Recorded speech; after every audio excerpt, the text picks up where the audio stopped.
agree with you 100%. I agree with you. I agree with you 100%. It doesn't make sense. And when you're looking at the Bible, number one, you're looking at a book that was written so many thousands of years ago by people who had no concept of the sciences that we're aware of today. Plus, if you look at the progression of our knowledge, 1,000 years from now, what's going to be disproven that we believe to be so true now? Rob, I think that is an absolutely picture-perfect point, and I would even expound on that by saying that, people talk about the flaws in Christianity or Judaism or Islam or any other theology that you might follow. You can make an argument that science is the absolute worst thing to follow because you're absolutely guaranteed that you'll be wrong. That's right. You're absolutely 150% guaranteed that the textbooks that you're looking at now, the scientific facts that you assume are true, and the beliefs that you hold near are all going to be wrong. I mean, 50 years ago, you were told to eat eggs and whole milk for breakfast. Yep. The scientific knowledge is evolving very rapidly, and we have no appreciation for how that will evolve in another 100, 200, or 500 years. So I don't understand, and I hope I'm not offending anyone when I say this, how people in the year 2014 can put so much credibility and so much certainty into a book that not only was written thousands of years ago, that has been edited so many times.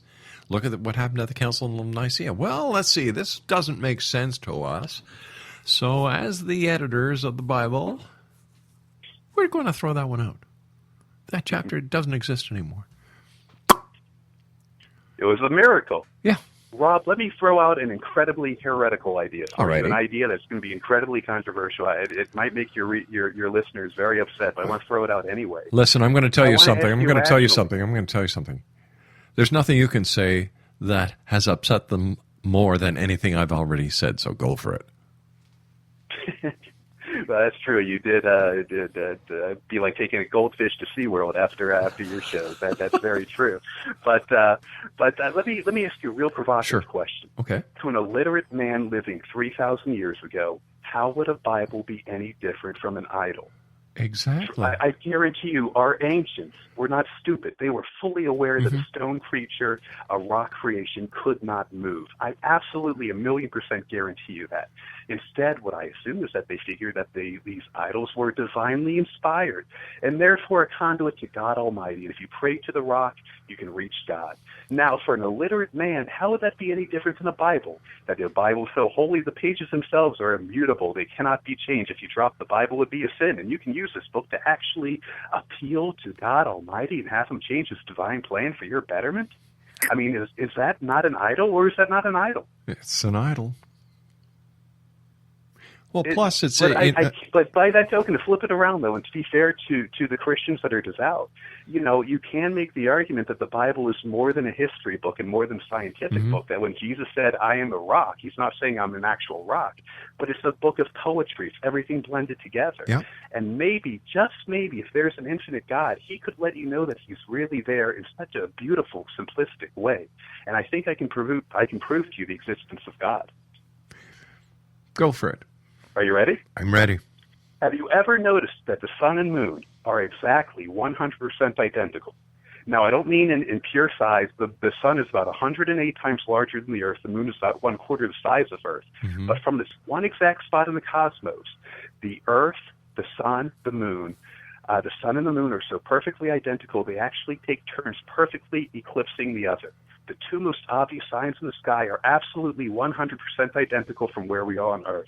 Now, I ask you, if you were an infinite God and you wanted to disprove a completely random universe, could you think of a more eloquent way to do it? It's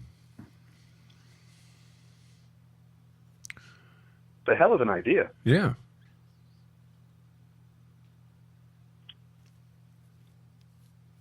Well, we know why the moon and the sun look the same size, even though they're not.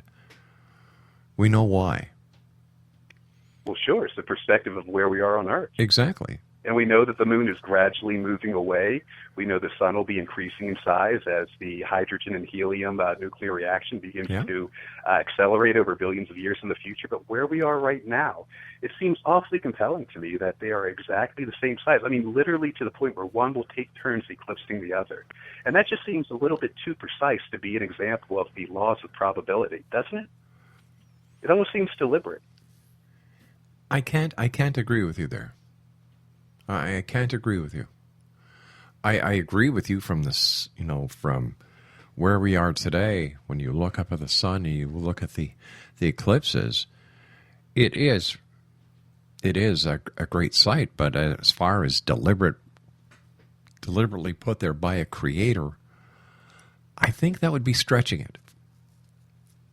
Well, I don't have proof of it, and you're absolutely right about that. The only thing I can do is deduce, and that would be if I were an infinite intellect. I mean, infinity is such a difficult concept to comprehend. I truly believe that most people who believe in an infinite God haven't taken the time to really comprehend what an infinite God would be like. Instead they just think of, a wise Yoda-like creature, just a really, really, really smart person who looks kind of old and is wise and has their best interests. But, if you look at a truly infinite God, there'd be symmetry to it. The meaning of God, his actions, won't be limited to just one thing or one time. There would be built-in complexities that are beyond our earthly comprehension. And if that theory is true, all I'm saying is that an Earth and Moon from the exact same size of our earthly station would coincide exactly with that theory. Is it possible that here in the 21st century we really don't need a God anymore, that we really don't need a devil? Well, it depends what you need the God or you need the devil to do.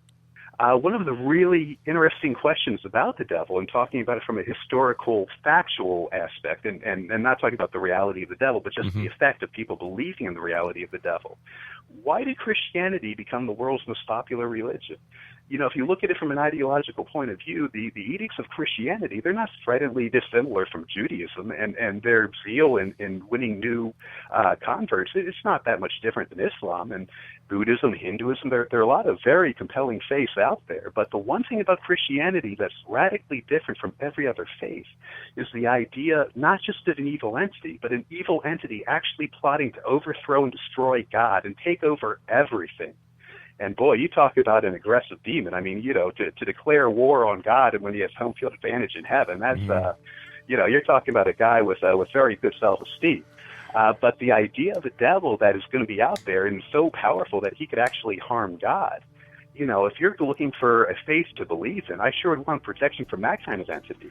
One of the really unusual things is that while Christianity has moved away from the devil as an actual entity, the conversion rates of Christianity have dropped. And other religions like Islam have won more converts. Scott, I've got to take my news break at the bottom of the hour. Exo Nation. Scott Pinsker's our guest this hour. He's the author of The Second Coming, a love story. www.secondcomingishere.com. And Scott and I will be back on the other side of this news break. Don't go away.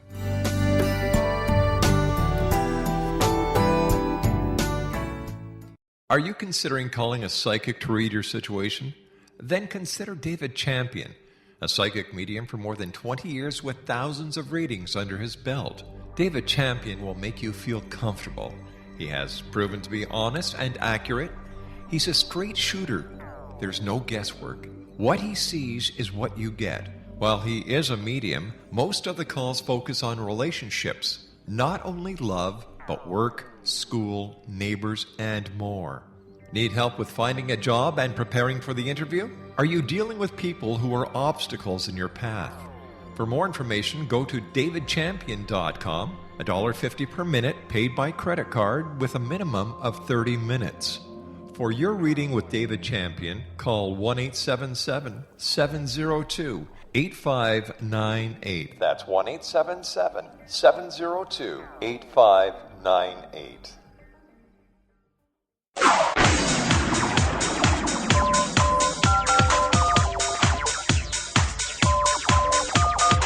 Now you can dial in to listen to the X-Zone Radio Show from anywhere in the world with Rob McConnell 24/7, 365 by dialing 213-401-0080. That's 213-401-0080. If you have a mobile phone or landline, the X-Zone Radio Show with Rob McConnell is now at your beck and call at 213-401-0080. That's 213-401-0080, 24/7, 365.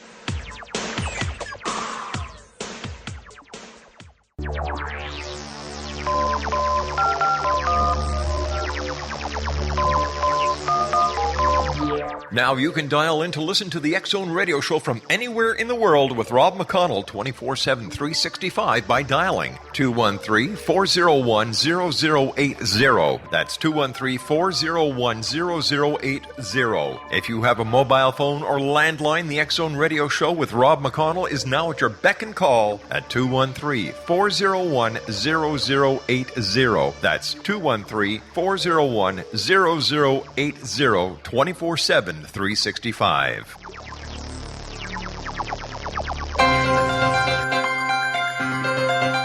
This is the X-Zone Broadcast Network, broadcasting worldwide on broadcast affiliates and satellite program providers, including CNN Broadcast Network, Sirius Satellite Network, Star Media, Good News Radio Network, Angel Broadcast Network, Wiki Broadcast Network, and WPBN TV. For more information on the X-Zone Broadcast Network, visit us at www.xzbn.net. Welcome back, everyone. Scott Pinsker is our special guest this hour, and we're talking about Scott's new book. It's entitled The Second Coming, a love story, and the website is www.secondcomingishere.com. It's a new novel on God, Jesus, and Satan, which has just been released. It's a theological thriller that asks, how well do you know God? Scott, before we went to the commercial break, we were just talking about why Christianity grew, and you mentioned Islam, and why is it so many people in the prison system convert to Islam while they're in there instead of Christianity? It's an excellent question, and the reason is people do things because they think it will help them. You know, it's funny, if you watch an infomercial on TV or if you watch the home shopping channels, you'll notice that every product on there is sold exactly the same. And the reason for that is that we fine-tune the industry. We figured out how people are activated, how we get to separate you from your wallet and from your credit card. And what we do is we figure out what problem you have, because if we don't know the problem that you have, you're not going to care about the solution to your problem, which is why every infomercial, you know, they all begin with, oh, no, don't you hate it when? Oh, no, not again. Well, with a handy-dandy, but up. And then we go into feature and benefit, and it's a pattern that we've learned is effective. For trying to change someone's faith, you need to figure out what problem that they might have. In the jail system, the problem that they might have is alienation, meaning, purpose. And any faith that can offer that to them, that answers that problem for them, is going to be incredibly appealing. You've got to figure out the emotional trigger, because people make decisions based on emotion, and later on they justify it intellectually, which means that making that emotional connection is even more important than an intellectual connection. So it really comes down to marketing. That's really what we're trying to do. Marketing is the art of telling people what they need to hear in order to get them what you want them to do. And if you want people to convert to your faith, then you need to figure out what problem they have that you can solve. Because if you don't know the problem that they have, then you're the one with the problem. So what I'm hearing here, and I'm laughing as I'm thinking this, is the Bible the ultimate marketing tool? The Bible is the most successful marketing book that's ever been created. And there can be two reasons why. Okay. The first reason could be that it is the literal word of Jesus Christ, and the reason why Christianity has succeeded is because it's God's one true faith. And it's as simple as that. Or it can be that the Christianity is fulfilling some kind of emotional need that people have differently than other religions. And because of that, it's become more of a common denominator. It's been more successful. That question, if you believe that theory, then is what's that emotional trigger? What's that emotional appeal that it's being able to give people that other religions aren't? And to look at that question, you have to ask about what about Christianity is different from every other religion. And, a lot of religions, Hinduism, they talk about spooky spirits and bad ghosts and things like that. But the idea of an evil entity completely dedicated to that path and actually hoping to overthrow and humiliate and kill God is unique to Christianity. And it's worth noting that when the devil loomed large as a real creature before it kind of got reallocated and became more of a cartoon image, selling devil cakes and things like that, or a New Jersey hockey team maybe, the conversion rates of Christianity have noticeably dropped. Without